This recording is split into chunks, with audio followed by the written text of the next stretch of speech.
Selamat hari Minggu umat terkasih. Dua lilin yang sudah menyala adalah tanda kita sudah memasuki Minggu Prapaskah kedua. Pada ibadah hari ini, Minggu 13 Maret 2022, kita bersama beribadah dengan bertemakan pembaharuan lewat persoalan dan dilayani oleh Pendeta Mulyadi. Persoalan hidup yang kita alami sejatinya adalah juga sarana bagi kita untuk mengalami pembaharuan dari Kristus. Kita diajak untuk menyambutnya di dalam pertolongannya dan pengharapannya di dalam Tuhan. Umat Tuhan, mari kita berdiri.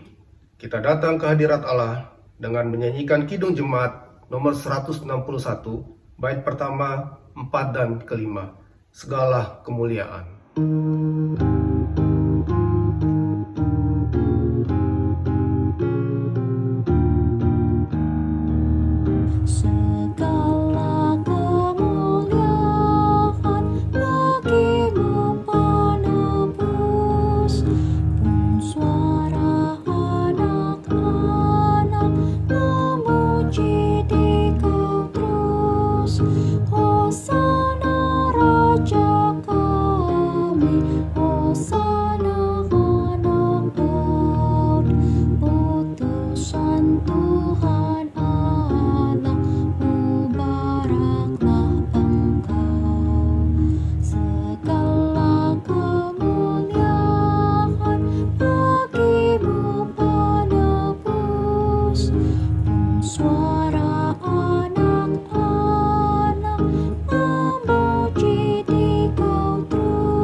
Pertolongan kita ialah dari Tuhan yang menciptakan langit dan bumi.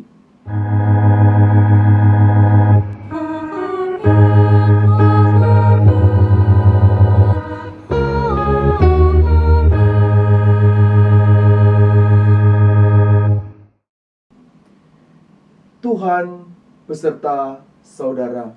Dan beserta saudara juga. Umat dipersilakan duduk. Umat terkasih, persoalan adalah bagian dari kehidupan yang dianugerahkan Tuhan bagi kita.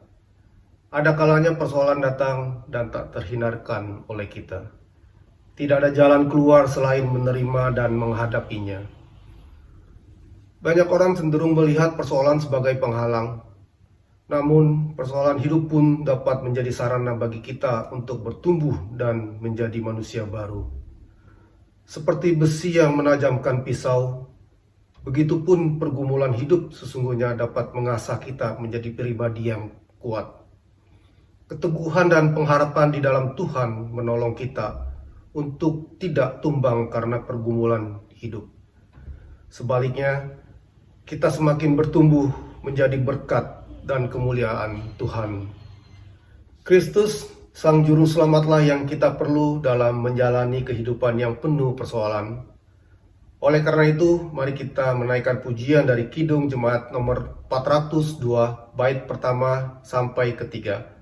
Kuperlukan Juru Selamat.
umat yang dikasihi Tuhan, semua orang di dunia hidup tak terhindar dari masalah.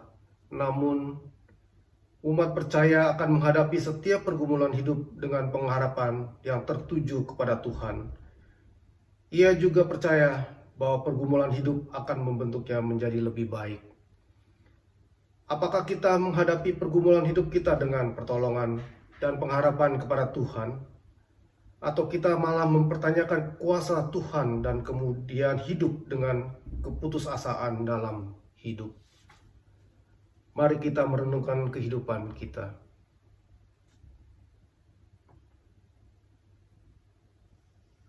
Mari kita mengakui dan memohon ampun atas dosa kita di hadapan Tuhan. Kita berdoa. Kami datang ke hadirat-Mu Allah dengan rasa malu dan penyesalan. Kami sadar bahwa kami tidak dapat menghadapi persoalan hidup hanya dengan kekuatan kami. Namun, kami seringkali menutup mata akan kehadirat-Mu dan terpuruk di dalam pergumulan hidup kami. Kami tidak melihat pergumulan itu sebagai proses pertumbuhan dan menghadapinya dengan pengharapan kepada-Mu. Kasihanilah umat-Mu ini ya Tuhan. Ampunilah segala dosa dan pelanggaran kami. Biarlah kami tetap mengandalkan dan menaruh percaya kepada-Mu ketika kami mengalami pergumulan hidup, agar kami mengalami karya pembaruan dari Kristus Yesus. Amin. Mari kita menyanyikan lagu Kidung Jemaat nomor 157, bait pertama dan kedua.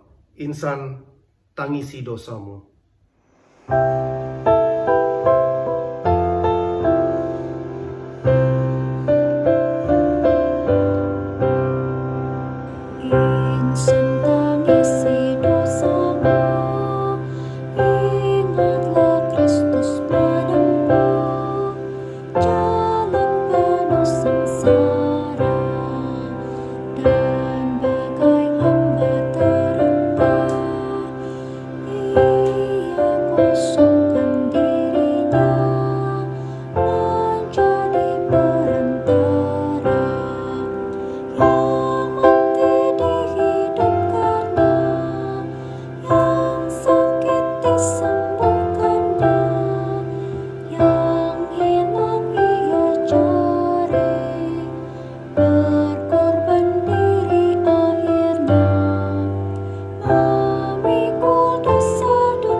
Umat Tuhan, mari berdiri.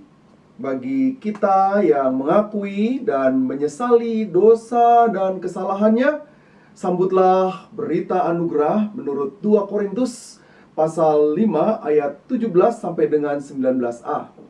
Jadi, siapa yang ada di dalam Kristus, ia adalah ciptaan baru. Yang lama sudah berlalu, sesungguhnya yang baru sudah datang. Dan semuanya ini dari Allah, yang dengan perantaraan Kristus telah mendamaikan kita dengan dirinya, dan yang telah mempercayakan pelayanan pendamaian itu kepada kami. Sebab Allah mendamaikan dunia dengan dirinya oleh Kristus, dengan tidak memperhitungkan pelanggaran mereka.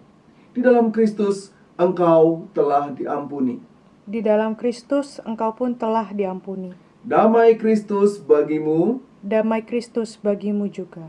Allah berkenan untuk mengampuni dan membarui kita di dalam anugerah-Nya. Mari kita mengucap syukur dengan bersama-sama menaikkan pujian dari pelengkap Kidung Jemaat nomor 200, Ku Diubahnya.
Umat yang dikasihi Kristus, mari kita menyiapkan diri untuk menyambut firman Tuhan. Kita bersatu hati, kita berdoa.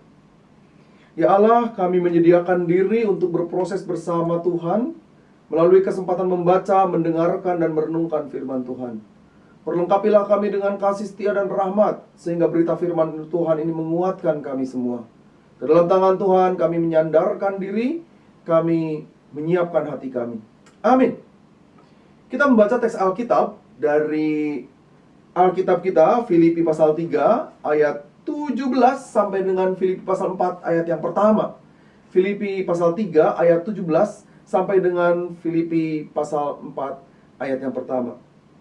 Saudara-saudara, ikutilah teladanku dan perhatikanlah mereka yang hidup sama seperti kami yang menjadi teladanmu. Karena seperti yang telah kerap kali kukatakan kepadamu, dan yang kunyatakan pula sekarang sambil menangis, banyak orang yang hidup sebagai seteru salib Kristus. Kesudahan mereka ialah kebinasaan, Tuhan mereka ialah perut mereka, kemuliaan mereka ialah aib mereka. Pikiran mereka semata-mata tertuju kepada perkara duniawi. Karena kewargaan kita adalah di dalam sorga, dan dari situ juga kita menantikan Tuhan Yesus Kristus sebagai juru selamat yang akan mengubah tubuh kita yang hina ini sehingga serupa dengan tubuhnya yang mulia, menurut kuasanya yang dapat menaklukkan segala sesuatu kepada dirinya. Karena itu, saudara-saudara yang kukasihi dan yang kurindukan, sukacitaku dan mahkotaku, berdirilah juga dengan teguh dalam Tuhan, hai saudara-saudaraku yang kekasih. Demikian pembacaan Alkitab kita.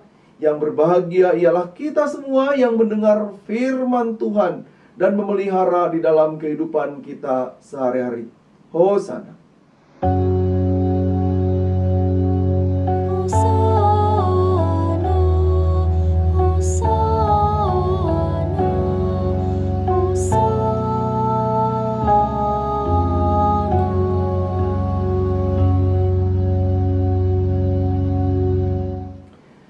Umat yang dikasihi Tuhan Yesus Kristus, setiap kali kita mendengarkan kata pembaruan, mendengarkan kata pembaruan, maka sebenarnya yang sedang muncul dalam pikiran kita pada umumnya ya, itu merubah sesuatu dari yang buruk menjadi baik, atau merubah sesuatu dari yang baik menjadi lebih baik. Karena itu proses untuk menjadi baik atau menjadi lebih baik mesti diawali dengan sebuah kesiapan membuka diri terhadap realitas perubahan-perubahan itu, termasuk di dalamnya menyiapkan hati menghadapi kemungkinan persoalan hidup. Nah, ketika seseorang diminta untuk menyimak persoalan hidup, maka pada umumnya saya tidak mengatakan sesuatu yang spesifik, tetapi pada umumnya orang akan mengawali sesuatu dengan mengatakan, aduh, menghadapi masalah nih, ya. Aduh, ada masalah. Jarang orang walaupun ada, begitu dia menghadapi persoalan hidup, ia mengatakan, yes, ini ada peluang untuk bertumbuh. Ada yang demikian, tapi sejauh pengetahuan saya jarang.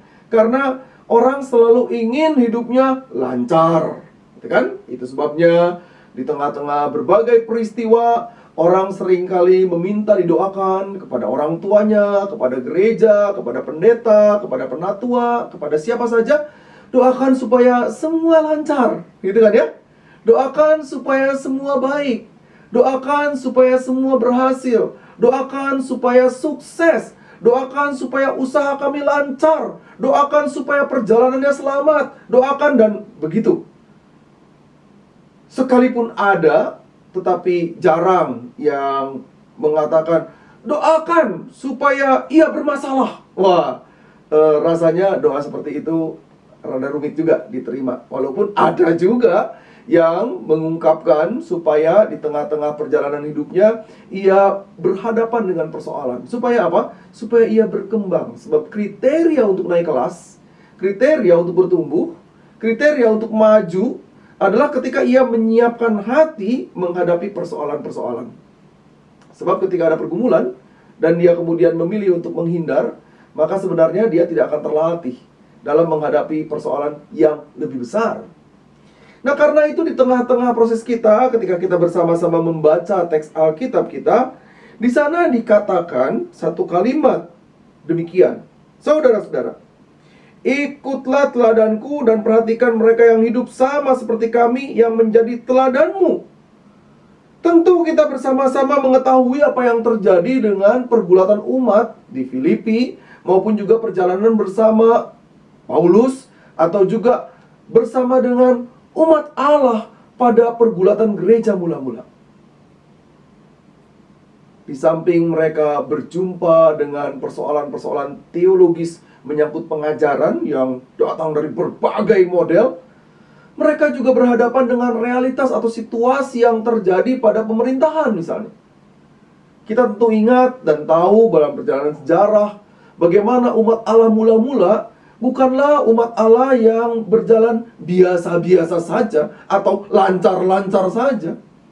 Apalagi ketika mereka berhadapan dengan realitas, ketika mereka melihat pemerintahan Romawi yang begitu keras dan kejam di masa-masa gereja mula-mula.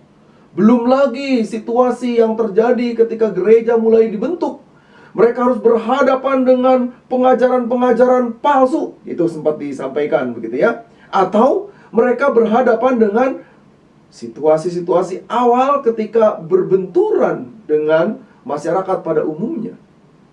Nah, persoalan-persoalan ini sebenarnya menjadi sebuah ruang bagi umat pada waktu itu untuk terus berproses. Dan yang menarik adalah karena gereja yang tidak besar ini di Filipi ya, mereka bersedia untuk berproses bersama menghadapi persoalan hidup supaya mereka terus-menerus bertumbuh, supaya mereka terus-menerus melihat, supaya mereka terus-menerus merasakan karya Allah di dalam perjalanan kehidupan mereka. Jemaat mula-mula itu bukanlah, maksud saya mula-mula bukan yang awal sekali, tapi dalam perjalanan kira-kira sampai dengan tahun 300-an, itu bukanlah jemaat yang begitu tenang kehidupannya. Walaupun di perjalanan sekitar tahun 300-an, ibu bapak sekalian, pertumbuhan gereja meningkat. Kalau ini pasti sebelumnya ya. Kenapa? Karena semakin banyak masyarakat yang kemudian ikut serta di dalam perjalanan gereja. Tapi sayang sekali, sayang 1000 sayang, peningkatan jumlah orang, peningkatan pengikut Kristus, peningkatan banyaknya orang tidak disertai dengan peningkatan kualitas hidup beriman. Tindakan-tindakan penyimpangan terjadi. Tentu kita mesti melihat dari sejarah gereja. Karena itu apa yang mau kita sampaikan pada peristiwa ini. Ketika dikatakan ikutlah teladan kami, maka sebenarnya yang mau dikatakan adalah yang pertama, ibu bapa dan saudara-saudari yang dikasihi Tuhan Yesus Kristus. Yang pertama, mengikut teladan pada masa itu adalah kesediaan untuk hidup di tengah-tengah pergumulan, kesediaan untuk hidup di tengah-tengah persoalan, tetapi bukan untuk mengeluh, bukan untuk menghilangkan kehidupan beriman, tapi justru untuk terus-menerus belajar memperbarui hidup. Karena melalui pergumulan yang tersedia, umat terus-menerus dilatih untuk berproses, menjalankan kehidupan, menjalankan rangkaian peristiwa. Nah, karena itu saya ingin melompat lebih dulu, ibu bapak sekalian, pada sebuah perjalanan di tengah-tengah kehidupan kita. Saya beberapa tahun yang lalu pernah menyampaikan ilustrasi ini di sebuah kebaktian kita. Digambarkan di sana seorang anak yang sedang berguru kepada seorang guru silat yang tangguh. Apakah anak ini langsung belajar ilmu silat? Ternyata tidak. Ya, dari kisah yang saya tangkap pada waktu itu. Tiap hari pekerjaannya hanya diminta untuk memikul air dari sungai yang jaraknya kira-kira lebih dari 600 meter ke bawah sana, membawa ke atas. Nanti setelah sampai di atas oleh gurunya, air itu dituang ke jalur jalan yang akan dia tempuh. Lalu gurunya mengatakan, kamu turun lagi, ambil air lagi. Wah, dia jengkel sekali. Kenapa? Pertama, karena membawa air itu berat, ya. Tapi yang kedua juga yang dia hadapi, ketika dia mulai turun lagi ke kali itu, ke sungai itu, jalan menjadi licin. Tapi dia karena keinginan belajar dan ada rasa yang luar biasa di dalam hidupnya, apa boleh buat, dijalani juga. Turun lagi, dia ambil lagi air. Suatu kali ia mengambil air, pikirnya, ambil airnya sedikit saja. Lalu apa yang terjadi ketika airnya diambil sedikit? Gurunya justru memberikan guci yang lebih besar dan mengatakan, kamu mesti mengambil air yang lebih banyak, ya, dengan penuh. Waduh, dia menyesal. Dengan demikian dia menjadi semakin berat dan perjalanan menjadi semakin sulit. Tapi itu dilakukannya terus. Karena apa? Karena tekad yang kuat. Dia ingin berlatih silat. Peristiwa dia mengambil air dan menuangkannya terus-menerus, itu satu hari dia tempuh lebih dari 10 kali. Dan itu dijalani selama lebih dari 6 bulan. Tapi apa yang terjadi pada bulan yang ke-6? Anak ini sudah terlatih untuk bisa berjalan di tempat yang licin.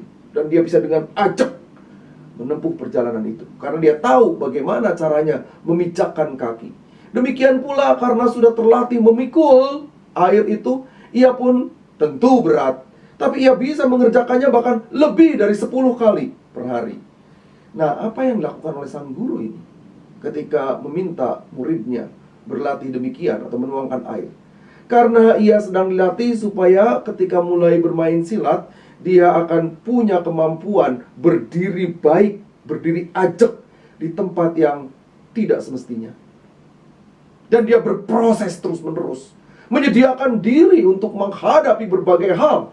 Sampai kemudian setelah itu dia berlatih teknik silat, ya. Dan bertahun-tahun ia kemudian bisa menjadi murid yang sangat baik bagi guru silatnya. Di sini kita menangkap sebuah kesan penting, ibu bapak dan saudara-saudari yang dikasihi Tuhan Yesus Kristus. Ketika seseorang punya spirit untuk mengembangkan kemampuannya, memperbarui segala sesuatu dalam dirinya, melihat ke depan apa yang mau dilakukannya, maka persoalan-persoalan bukan lagi menjadi keluhan di dalam hidupnya, tetapi menjadi ruang untuk ia berproses menempuh sebuah kehidupan menjadi lebih baik, menjadi lebih tangguh, menjadi lebih kokoh, menjadi lebih bertanggung jawab, menjadi semakin kelihatan spiritualitasnya, menjadi semakin menampakkan karya-karya terbaik karena ia terlatih. Ini tentu akan berbeda dengan seseorang yang terlalu dimanjakan di dalam kehidupannya. Suatu kali ada seseorang yang akan dihukum gantung dan dia ditanya, "Apa permintaanmu yang terakhir?" Ia katakan, "Apa yang terjadi pada diri saya? Ini adalah sebuah pelajaran berharga. Karena saya tidak pernah mengerti arti hidup dan saya terlalu dimanjakan oleh kehidupan. Jadi siapa yang paling bertanggung jawab di dalam peristiwa ini? Selain dari orang tua saya, adalah juga orang-orang di sekeliling saya. Karena saya tidak pernah menghadapi kesulitan hidup. Itu sebabnya ketika saya menghadapi kesulitan, pilihan yang terjadi adalah saya mencuri." Nah, dia dihukum karena mencuri sesuatu yang sangat berharga. Itu ilustrasi tentu saja yang terjadi pada masa itu. Nah, jadi apakah yang sedang kita hadapi sekarang? Apakah yang harus kita siapkan? Ibu bapak dan saudara-saudari yang dikasihi Tuhan Yesus Kristus, pergulatan kita saat ini memang adalah sebuah pergulatan iman. Pergulatan kita berhadapan dengan soal-soal yang berhubungan dengan spiritualitas hidup. Masa prapaskah sekarang, kita berada di tengah-tengah situasi pandemi yang memaksa kita untuk berlatih menghadapi situasi ini. Semakin kreatif, 2 tahun kita bergulat bersama-sama. Bukankah sepanjang 2 tahun ini kita bisa menjalankan kehidupan kita? Maka peristiwa COVID-19 dan dalam rangkaian Prapaskah ini melatih kita untuk bersama-sama menyikapi berbagai persoalan hidup yang membuat kita menghadapi dengan pembaruan yang terus-menerus harus kita lakukan. Salah satu di antaranya adalah kesediaan kita untuk melakukan sebuah pola hidup yang berbeda, pola hidup yang baru, pola hidup yang membuat situasi harus berganti, pola hidup yang membuat kita kemudian harus menyikapi apa yang terjadi di sekitar kita, pola hidup yang membuat kita mengapresiasi juga pekerjaan orang lain, pola hidup yang kita harus upayakan supaya jangan sampai apa yang aku lakukan sekarang membuat orang lain menderita. Itulah sebabnya kita diminta untuk mematuhi protokol kesehatan. Sebab mungkin kita sudah vaksinasi, atau jangan-jangan sudah booster. Mungkin imunitas kita tinggi, Tapi bukankah kalau kita punya imunitas yang tinggi, tidak berarti kita tidak bisa menularkan penyakit kepada orang lain. Tidak berarti kita tidak bisa menularkan virus kepada orang lain. Dan bukankah itu membahayakan yang lain? Lalu kita akan mungkin, maaf, saya yakin percaya tidak ada. Tapi mungkin ada berpikir begini, itu kan bukan saya. Toh kalau yang sakit bukan saya. Jangan salah. Jangan-jangan kemudian virus yang kita tularkan kepada yang lain itu juga menular, kemudian berkeliling dan masuk kepada kehidupan keluarga kita. Yang harus kita lakukan sekarang adalah kita menata sebuah kehidupan baru. Peristiwa Prapaskah, di tengah-tengah kenyerian Yesus, dalam peristiwa kesengsaraan Tuhan, kita diminta untuk meneladani kehidupan yang umat Allah mula-mula hadapi, yaitu tangguh dalam menghadapi persoalan, bersedia untuk berproses. Dan bukankah hasil dari atau buah dari pergulatan kita dan kemenangan atasnya, surat Filipi mengatakan, karena itu saudara-saudara yang kukasihi dan yang kurindukan, sukacitaku dan mahkotaku, berdirilah juga dengan teguh dalam Tuhan. Hai saudara-saudaraku yang kekasih, itulah kerinduan yang terjadi. Saya harus menyadari bahwa di tengah-tengah kehidupan saya pun saya rapuh. Saya tidak berarti kemudian bisa selamanya kuat. Bahkan tidak bisa juga saya terus baik, ya, menjadi orang baik. Oh, mungkin jangan sampai ada orang mengatakan saya baik, karena jangan-jangan ada banyak orang yang tersakiti oleh tindakan kata-kata saya. Tetapi di tengah-tengah situasi itu, bukankah kita seharusnya belajar juga untuk menata kehidupan, sehingga buah dari kata-kata, buah dari tindakan, buah dari relasi membuat lingkungan sekeliling kita diberkati. Dan itulah yang mau kita bawa sepanjang perjalanan hidup kita. Kita diminta untuk berdiri kokoh, menyatakan cinta kasih Allah dimanapun kita berada.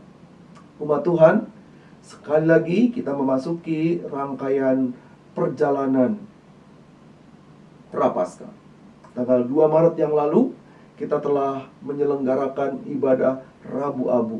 Sebuah tindakan kita mengungkapkan bahwa kita ini abu, kita ini debu, kita ini bukan apa-apa. Tapi dalam jamahan Tuhan, kita dibuat menjadi apa-apa. Kita diberi kesempatan untuk melakukan tindakan dan karya cinta Tuhan. Tuhan memberkati. Mari kita melihat persoalan hidup sebagai sebuah sarana untuk memperbarui hidup kita. Mari kita melihat persoalan hidup sebagai ruang untuk bertumbuh. Dan mari kita bersama-sama bertumbuh melalui pergumulan-pergumulan yang kita hadapi, sehingga kita menjadi anak-anak Allah yang memancarkan kasih setianya di dalam kehidupan kita, dan bukan menjadi anak-anak yang kemudian jatuh karena persoalan hidup. Tuhan menguatkan kita semua. Selamat memasuki Prapaskah. Tuhan memberkati. Amin.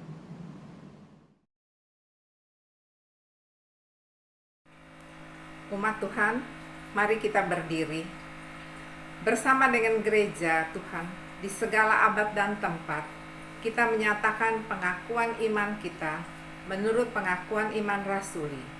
Hendaklah setiap kita mengaku, aku percaya kepada Allah, Bapa yang Maha Kuasa, Khalik langit dan bumi, dan kepada Yesus Kristus, anaknya yang tunggal Tuhan kita, yang dikandung dari Roh Kudus, lahir dari anak darah Maria, yang menderita sengsara di bawah pemerintahan Pontius Pilatus, disalibkan, mati dan dikuburkan, turun dalam kerajaan maut. Pada hari yang ketiga, bangkit pula dari orang mati, naik ke surga, duduk di sebelah kanan Allah, Bapa yang Maha Kuasa, dan dari sana Ia akan datang untuk menghakimi orang yang hidup dan yang mati. Aku percaya kepada Roh Kudus, gereja yang kudus dan am, persekutuan orang kudus, pengampunan dosa, kebangkitan orang mati, dan hidup yang kekal. Amin. Umat Tuhan, mari kita bersatu hati, kita berdoa. Ya Allah, kami datang ke hadirat Allah di dalam rangkaian masa Prapaskah ini. Kami bersama-sama ingin mengingat berbagai hal kebaikan Allah yang terus-menerus dinyatakan kepada kami. Karena itu mampukan kami untuk bersyukur dan terus-menerus memperbarui diri, sehingga hidup kami mencerminkan kasih Allah. Saat ini kami bersatu hati berdoa untuk seluruh umat di dunia. Kami ingin mengingat terutama juga untuk situasi yang terjadi di Ukraina.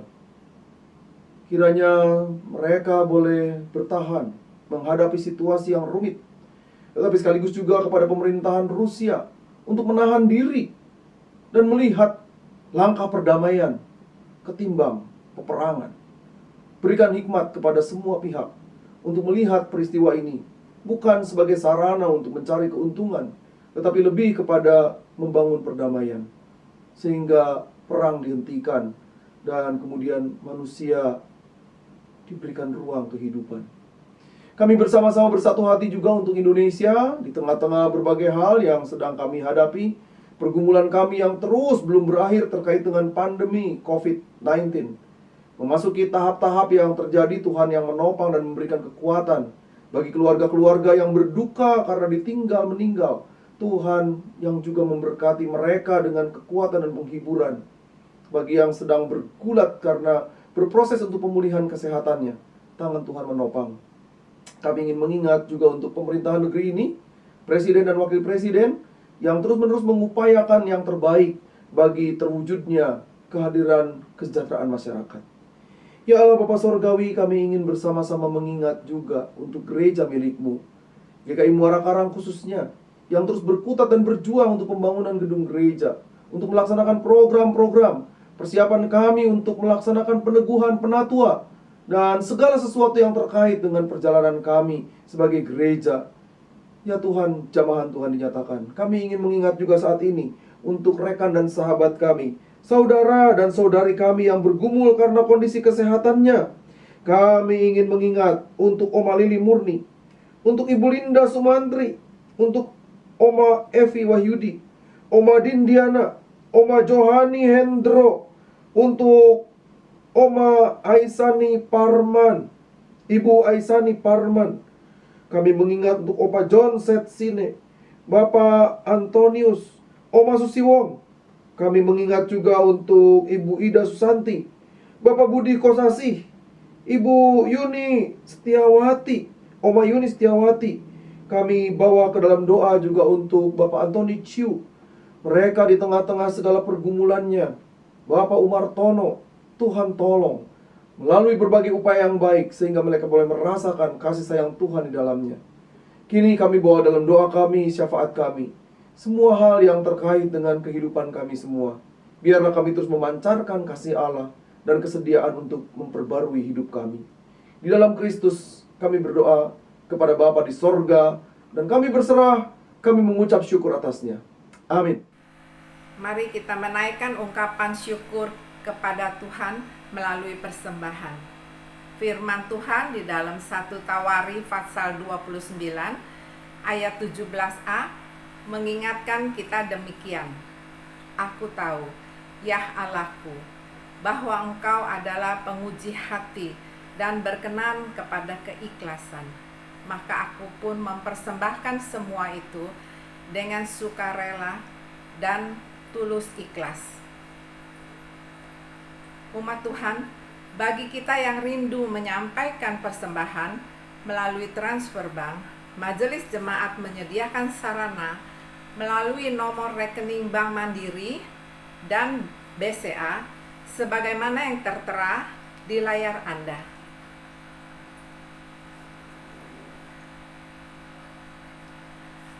Mari kita memberi persembahan kita dengan menyanyikan Kidung Jemaat nomor 367, bait 1 dan 4.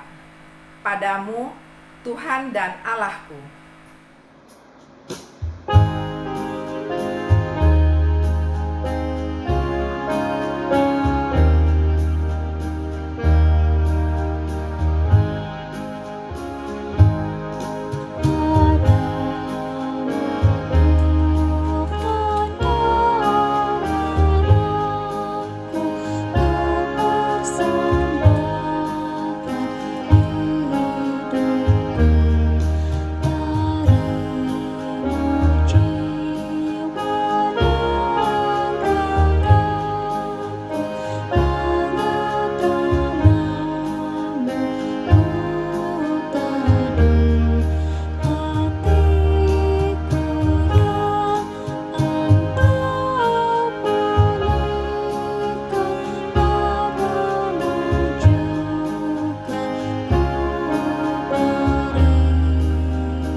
Mari kita berdiri dan membawa persembahan kita di hadapan Tuhan. Kita berdoa. Ya Allah yang mulia, dengan penuh sukacita kami memberikan persembahan ini bagimu. Terimalah persembahan ini ya Allah. Berkatilah majelis jemaat yang akan mengelola persembahan ini, agar melaluinya gerejamu dapat terus mengerjakan karya pelayanan yang semakin menyatakan kerajaan Allah. Kami serahkan persembahan ini di dalam nama Tuhan Yesus Kristus. Amin. Umat yang dikasihi Tuhan, mari menghadapi setiap pergumulan dengan setia dan percaya kepadanya. Allah berkuasa menjadikan pergumulan hidup sebagai sarana pertumbuhan. Karena itu, kuatkan dan teguhkanlah hati kita. Sambutlah kuasa pembaruan dari Kristus di dalam segala pergumulan hidup kita. Mari kita bernyanyi dari Kidung Jemaat nomor 438, bait yang pertama, kedua, dan keempat. Apapun juga menimpamu.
umat Tuhan, arahkanlah hatimu kepada Tuhan.